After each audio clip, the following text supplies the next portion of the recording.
Aku akan kabulkan. Pertanyaan saya, berapa di antara kita yang sholat sampai detik ini, ribuan kali ruku dan sujud, yang memanfaatkan momentum ini untuk memohon? Siapa di antara kita yang ketika sholat memohon kepada Allah solusi? Jangan-jangan selama ini sholat itu hanya menjadi formalitas saja. Takbir, ruku, sujud, salam, selesai. Takbir, ruku, sujud, salam, selesai. Padahal Allah sudah menunggu, hambaku, kamu itu punya masalah apa? Makanya setiap waktu dibagi 5 supaya hidup kita ringan. Subuh ke zuhur punya masalah, zuhur salat. Begitu kita mohon, tuntas masalah itu. Zuhur ke asar punya persoalan, asar salat. Dijawab oleh Allah, tuntas persoalan itu. Karena itu, semua nabi dan rasul, bahkan orang soleh, ketika punya persoalan dalam hidupnya, even itu hanya menulis karya ilmiah, maka mereka akan memulai dengan salat dan minta kepada Allah Subhanahu wa taala. Teman-teman kenal Nabi Zakaria? Bagus. Baik, di sana belum tulis, sudah kelihatan. Sini kenal Nabi Zakaria, alhamdulillah. Tapi nggak apa-apa. Saya ke Sukabumi, Pak. Ada yang kenal Fir'aun? Kenal Fir'aun, kenal, bagus. Baik, Sukabumi hubun dunia, suka. Itu hubun, bumi itu dunia. Baik. Teman-teman, Nabi Zakaria itu diuji oleh Allah. Maaf, belum punya keturunan. Dan semua nabi punya ujian. Jadi jangankan kita, nabi aja yang jelas surganya punya ujian. Ya, Anda pernah sakit, Nabi Ayub sakitnya lebih parah dari kita. Ya, Anda di keluarga belum ada keturunan, Nabi Zakaria pernah lebih daripada kita. Sampai rambutnya memutih, fisiknya sudah letih, dan menurut medis, maaf sekali, istrinya divonis tidak mungkin punya keturunan, monofus dan mandul, mustahil. Secara klinis, gak mungkin. Secara medis, tidak mungkin. Maka Allah tunjukkan satu isyarat yang sangat luar biasa. Jika Anda mendapati situasi makhluk mengatakan ini mustahil dan sudah angkat tangan, ini tanda pertama dari Allah, langsung tinggalkan pendapat manusia, langsung memohon kepada Allah. Maka turunlah beritanya di Quran surah ketiga Ali Imran ayat 38 sampai 39. Paling kanan sebelah atas di mushaf. Sekarang perhatikan kalimatnya, saya mau sambungkan dengan Al-Fatihah tadi. Hunalika da'a Zakaria rabbah. Di mihrabnya Nabi Zakaria salat bermohon kepada Allah. Qala rabbi habli min ladunka dzurriyyatan thayyibah. Kemudian ia berdoa, Rabbi habli, ya Allah yang maha memberi tanpa batas. Ini adab pertama, kalau teman-teman mau berdoa, sebut nama Allah sesuai dengan hajat kebutuhan kita. Itu yang disebut dengan al-asma'ul husna.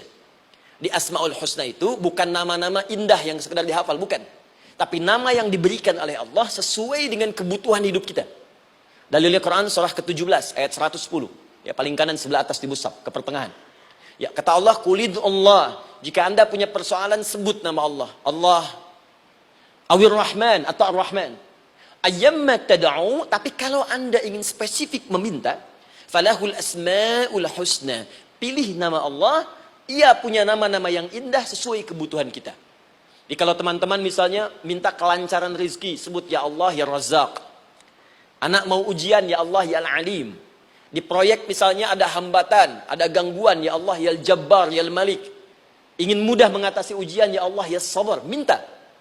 Ya, jangan semuanya disebutkan, nanti jadi beban. Ya, Allahumma ya Rahman, ya Al-Malik, ya Al-Quddus, ya Sabar, gitu kan. Yang tadinya nggak punya masalah, jadi punya masalah, gitu kan. Pilih salah satu. Nah, jika Anda ingin memohon pada satu hal yang mustahil menurut manusia, maka minta dengan menyebut nama Allah yang memberi tanpa batas, mustahil di dalamnya. Nama Allah tersebut namanya Wahhab. Wahhab. Ya Allah, ya Wahhab. Al-Wahhab.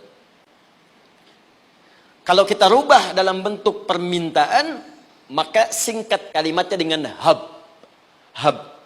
Untuk sendiri habli, untuk banyakkan hablana. Rabbana hablana min azwajina wa dzurriyyatina qurrata a'yun. Nabi Zakaria minta karena sendiri yang mengalami situasi itu, maka beliau katakan, Rabbi habli, ya Allah habli min ladunka, ya Allah yang tak punya batas dalam pemberian.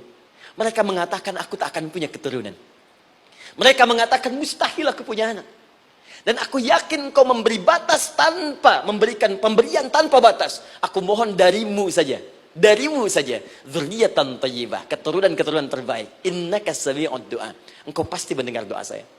Kalau pada yang maha memohon saja, maha mendengar saja tidak mengabulkan, lantas kepada siapa lagi aku mesti minta? Tapi poinnya bukan itu. Poinnya adalah, ini disampaikan oleh Nabi Zakaria dalam keadaan sedang sholat. Mesti berdiri dalam sholatnya. Dalam bahasa Arab, berdiri disebut dengan qaimun. Qaim. Berdiri. Sedang sholat disebut dengan yusalli.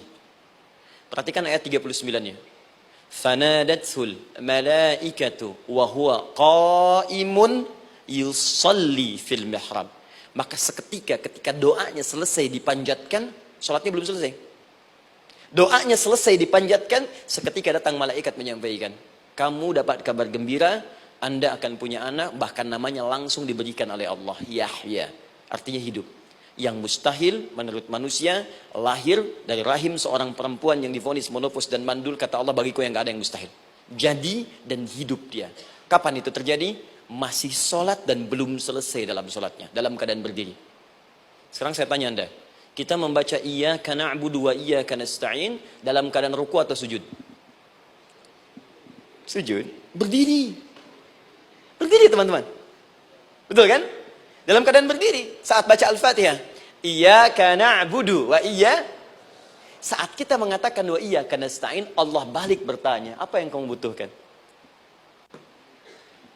Nabi Zakaria itu sholat dulu, baru minta. Kita umat Nabi Muhammad karena keutamaan nabinya, sebelum sholat dah ditunggu. Butuh apa? Mau minta apa? Karena itu, saya ingin katakan, ayo manfaatkan momentum sholat ini. Jangan sekedar kita kemudian tunaikan formalitas, tapi kita tidak mendapatkan keuntungannya. Ayo, semuanya. Dari mulai takbir sudah ada doa. Ruku ada doa. Bahkan sujud kita bisa perbanyak dalam bahasa hati kita untuk memohon kepada Allah Subhanahu Wa Taala. Jelas sampai di sini?